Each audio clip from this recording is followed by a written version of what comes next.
Good evening, it's 8 o'clock. The top headlines today. Prime Minister Modi's stamp on the major BJP shake-up in top committees.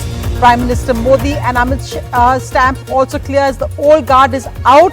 Nitin Gadkari and Shivraj Chouhan dropped from the parliamentary board.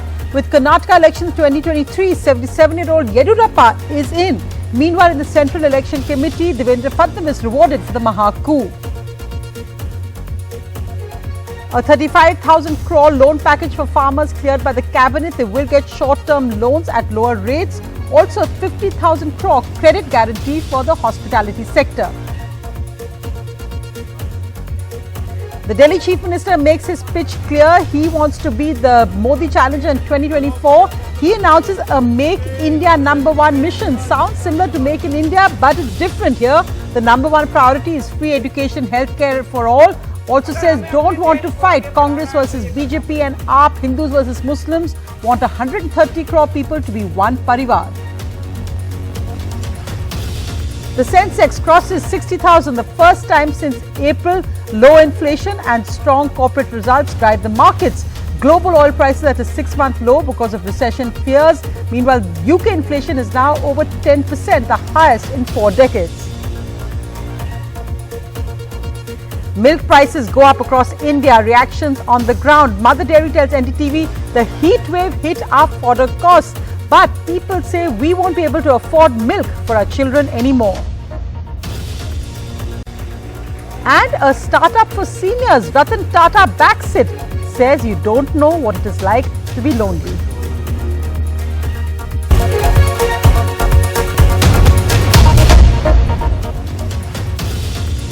Our lead story tonight, well, major shake-ups in India's biggest political party, in the BJP's top decision-making body, the BJP Parliamentary Board, and also in the Central Election Committee.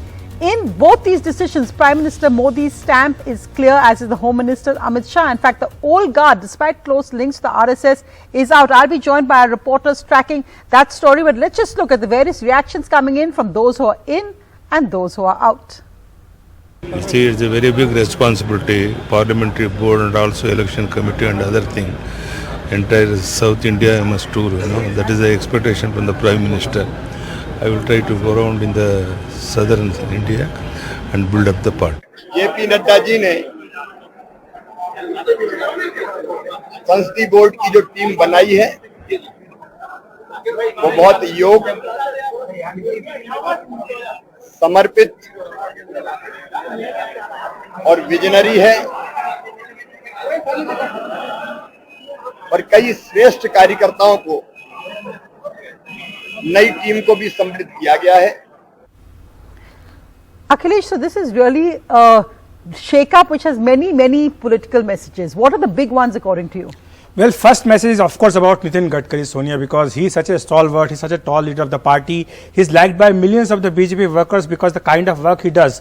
And despite that, he is being dropped from the party's highest decision-making bodies. Of course, there is several questions why this decision was taken about Nitin Gadkari. Though there is no reaction from him, but of course he will be annoyed because he was expecting a bigger role in the party and also in the government. So that's why it's a very curious decision, that dropping of Nitin Gadkari. Second decision, of course, about Yogi Adityanath, Sonia, because he is not included despite delivering UP to the BJP for the second time. He is not included, and there were demands by several BJP workers that he should be given a prominent role at the national stage, but he is not included in the parliamentary board. And of course, Shivraj Chouhan pays the price, because Yogi, if you include Yogi, then Shivraj stays. But if you don't include Yogi, then Shivraj doesn't stay, because you can't have CM in the parliamentary board. So Shivraj Chouhan is now also out. And of course, there is message about Devendra Fadnavis in the larger scheme of things in the poll panel. Of course, about Mr. Yediyurappa, because he was preparing for retirement and now he is active again at the national stage,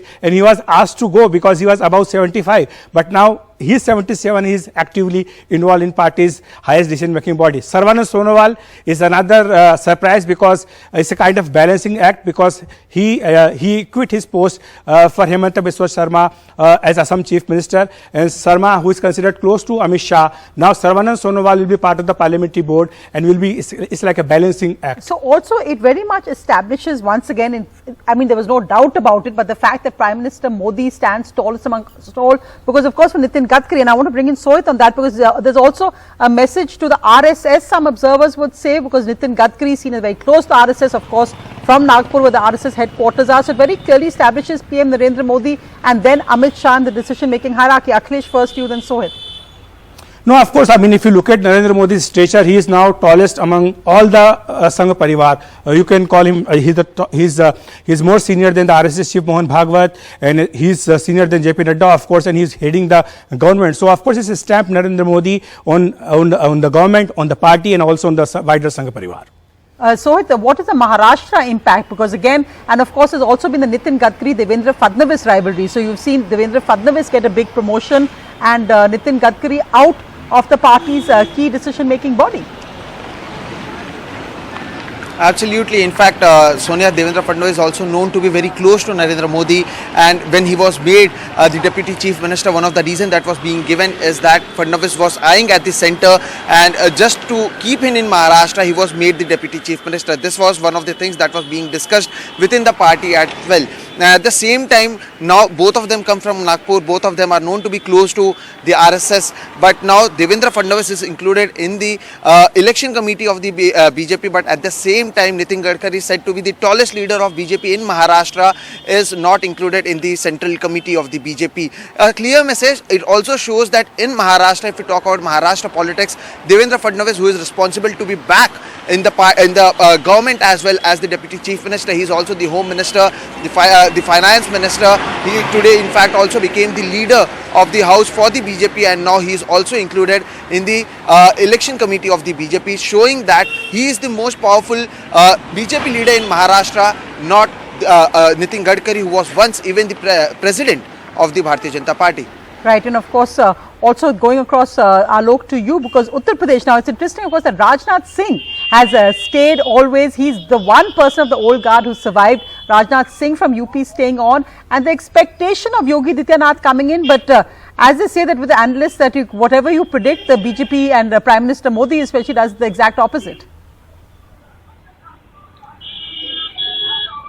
Well, you're absolutely right. Probably only Mr. Narendra Modi and Mr. Amit Shah know the reasons or for why this has been done, etc. But I do remember very distinctly that when Yogi Adityanath became the Chief Minister of Uttar Pradesh for the second time, there was much speculation that he would get that place in the parliamentary board. In fact, many newspapers had printed articles at that point of time. But as of now, while the BJP's local unit, Sonia, is not saying anything on record, there are those who will say that this is perhaps one way to cut Mr. Yogi Adityanath to size in a manner, politically I mean, because not only did he deliver Uttar Pradesh for the BJP, I mean he played a major part in it, since then by a host of decisions, including some controversial ones associated with bulldozers, his popularity seems to have grown in Uttar Pradesh, and that could be one reason why something like this has been done. The Chief Minister himself doesn't appear too perturbed. He's on a statewide tour. He's in Saharanpur today. He will be in Gorakhpur probably tomorrow. So he's carrying on with his usual activities. There are those who will also tell you that age is by his side, so there's no hurry, etc.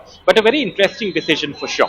And of course, as Akhilesh said, the balancing act of Shivraj Chouhan. So is perhaps the UP Chief Minister's time going to come later, because you can't do it at the same time as you drop Shivraj Chouhan. Let's just see how this unfolds. But a major political decision with major impact expected in the party as well, as it's clear that the stamp of Prime Minister Modi now, as Akhilesh said, very much there on all these decisions. Meanwhile, who's emerging as his challenger in 2024? Well, the Delhi Chief Minister has thrown his hat very clearly into the ring, especially with all the reports coming recently about Bihar Chief Minister Nitish Kumar emerging as a possible contender. Today, Arvind Kejriwal announced his India-wide plans, his Make India #1 mission.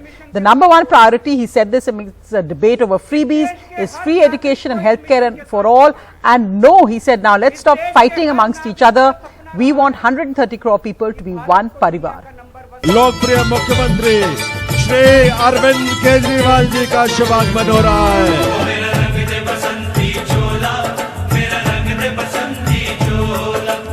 Framed by the national flag, Delhi's Chief Minister Arvind Kejriwal announced a national tour. Bharat माता की! एक राष्ट्रीय mission की शुरुआत करने जा रहे हैं और उस मिशन का नाम है मेक इंडिया #1। पूरे देश के कोने कोने में जाऊंगा, लोगों को जोड़ूंगा और 130 करोड़ लोगों का अलायंस बनाएंगे। The Aam Aadmi Party chief says his aim is to unite the country, making his plank education and healthcare for all. लड़ाई झगड़े नहीं करने, लड़ाई झगड़े करके 75 साल खराब कर दिए। कांग्रेस वाले बीजेपी के साथ लड़ रहे हैं, बीजेपी वाले आम आदमी पार्टी के साथ लड़ रहे हैं, ये उससे लड़ रहा है, ये उससे लड़ रहा है। सारे लड़ाई झगड़े खत्म। अगर हम लड़ते रह गए तो दुनिया का नंबर 1 देश नहीं बन सकते। हमें सबको 130 करोड़ लोगों को एक परिवार की तरह रहना है। However, his target appears clear. After the Prime Minister's 5-point agenda, Kejriwal offered his own. आने वाले 25 साल के लिए पंच प्राण पर अपनी शक्ति को केंद्रित करनी होगी। 5 काम सबसे जरूरी काम है। अगर हमें अपने देश को आगे बढ़ाना है तो ये करना पड़ेगा। Just last week, the Election Commission of India declared the Aam Aadmi Party a state party in Goa after its February Assembly polls performance. The party needs recognition in just one more state to be declared as a national party. The Aam Aadmi Party may be one state away from being declared as a national party, but the stage is set for the 2024 elections. Mr. Kejriwal's agenda now includes Make India #1 and the alliance of the 130 crore people of the country. Arvind Kejriwal is already echoing very strong national interests. In Delhi with Prem Singh, Shunakshi Chakrabarti for NDTV. 2 major decisions announced by the cabinet today. One is a 35,000 crore package for agriculture, meaning basically soft loans, which is prompted by a recent rate hike. So they will get these loans at lower rates, lower interest rates than others, and of course also a major hospitality package announced. 50,000 crore रुपया वो travel, tourism, hospitality sector के लिए है। और पहले भी आपको याद होगा हमने सबके लिए वो किया था, लेकिन उसमें आपने देखा था कि 95% जो है वो एमएसएमई ही है। 95% जो लोग हैं एमएसएमई है। तो इसमें भी ज्यादातर लाभ छोटे ट्रैवल, टूरिज्म और हॉस्पिटैलिटी को, और बहुत बड़ा वर्ग है जिनको एक्चुअली वर्किंग कैपिटल की आवश्यकता है। छोटे बड़े दोनों आएंगे, लेकिन ज्यादातर लाभ पहले की तरह इसमें भी छोटे लोगों को, छोटे व्यापारी कारोबारियों को मिलेगा। Well, in other good news, the Sensex crossed 60,000 today. That's the first time since April, mainly driven by lower inflation and strong corporate results. Sonia, it was a great day for the markets, and in fact the last few weeks have been full of gains. Sensex has crossed the key 60,000 mark for the first time since April 5th. Sensex had fallen to as low as 51,000 points in June, but now it's up over 17% from that level. Sensex today gained 417 points to end at 60,260, while Nifty gained 119 points to end at 17,944. Now, what's behind the gains in the past few weeks? Well, 3 major reasons. Number 1, easing inflation across many countries. Indian inflation fell for the 3rd straight month in July. US inflation has fallen from its over 4-decade high. Number 2, strong corporate earnings and profits. Number 3, falling crude oil prices. Crude oil prices are at a 6-month low as there are fears of recession and lowering demand that's dragging the prices down. Now, even foreign investors are returning to India as they've now invested money in the Indian equities each day in the month of August. They've put in 22,453 crore. This is major as investors pulled money out each month from October 2021 to June this year. But all's not well globally. Inflation in the United Kingdom hit a 4-decade high and reached double digits, mainly on soaring energy prices. It's bad news as UK is the first major economy in the world to hit double-digit inflation. We'll see what the fallout of that is, but for now, Indian markets certainly showing positive trends. Sonia. Thanks so much, Priyanshi. Meanwhile, let's just go across to what the impact is of the major hike in milk prices across India. A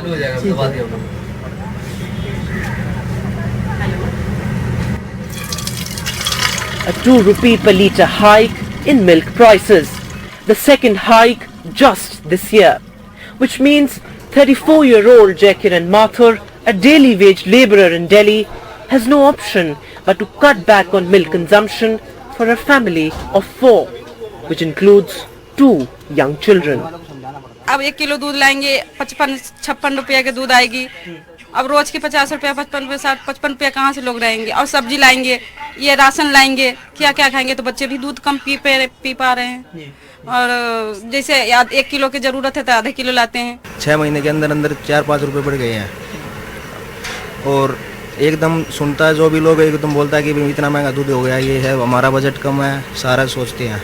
ये देखिए Milk manufacturers who have blamed the heat wave and extended summer for driving up the fodder costs say they will now make the milk pack smaller, a strategy adopted by other FMCG firms. Whether it is a glass of milk for your school-going child or a warm cup of tea for your morning chai pe charcha, hiked milk prices are likely to have a major impact on your already stretched consumer budgets. Well, with all items essential for a nutritious diet being hiked one after the other, the question that we are asking is, are Indians eating healthy anymore? With camera person Sanjay Kaushik, Vedant for NDTV. Well, moving across to another developing story tonight, Z category VIP security cover has been announced for one of the world's richest men, Gautam Adani. Neeta, what are the details of this? Why has the Home Ministry decided to give Mr. Adani Z-level security?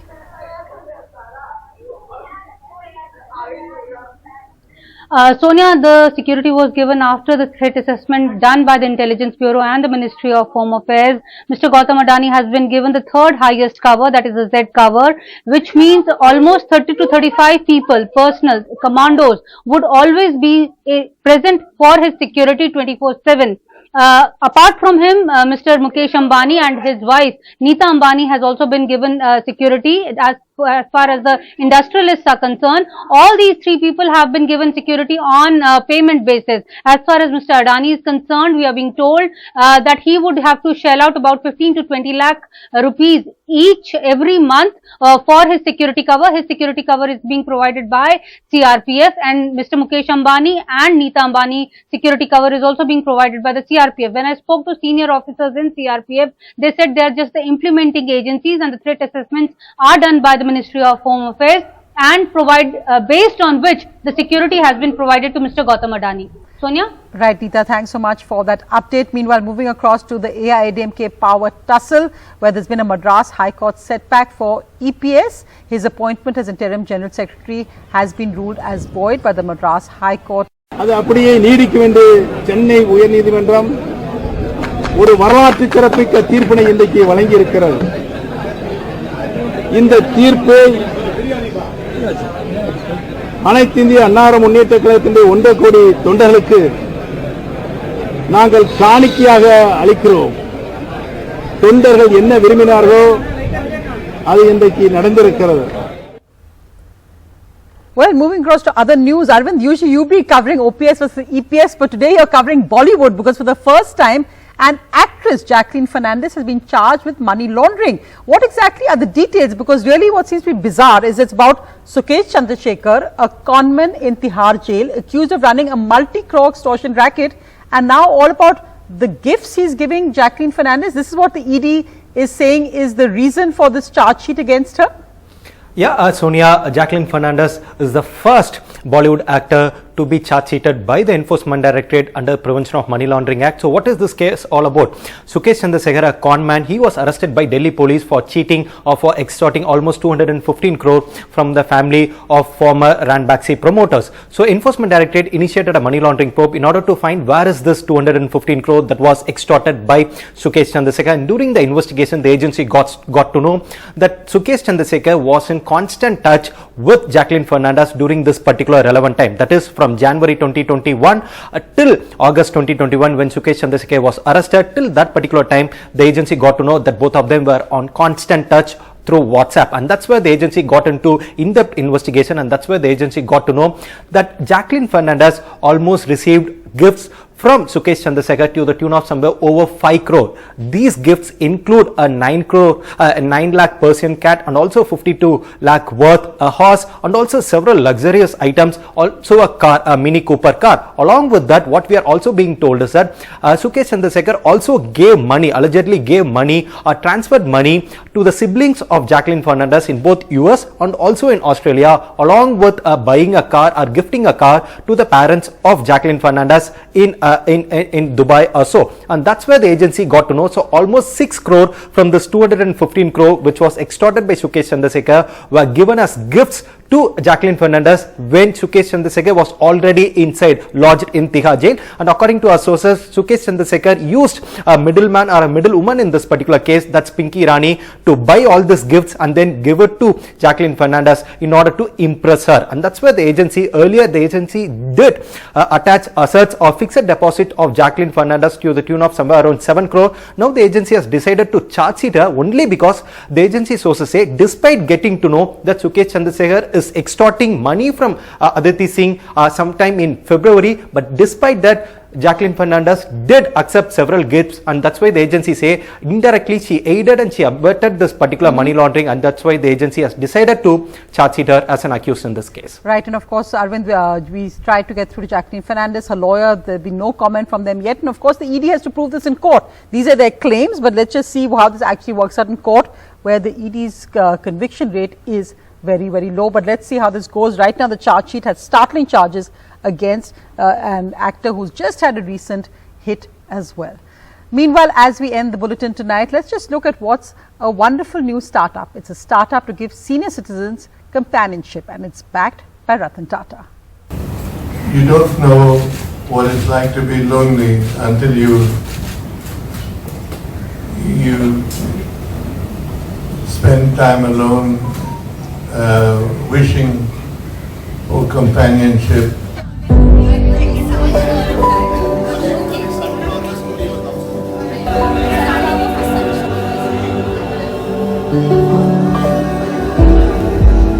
Companionship for senior citizens.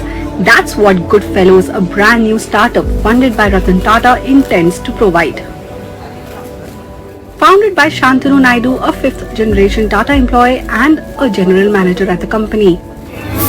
Companionship needs different things to different people. Goodfellows. Goodfellows aims to match young educated graduates with high emotional intelligence and empathy with senior citizens who want someone to talk to, watch a movie with, or even just go for a walk. I wish all of you great happiness that you derive from what you have started. I'm sure it will grow in intensity and grow in terms of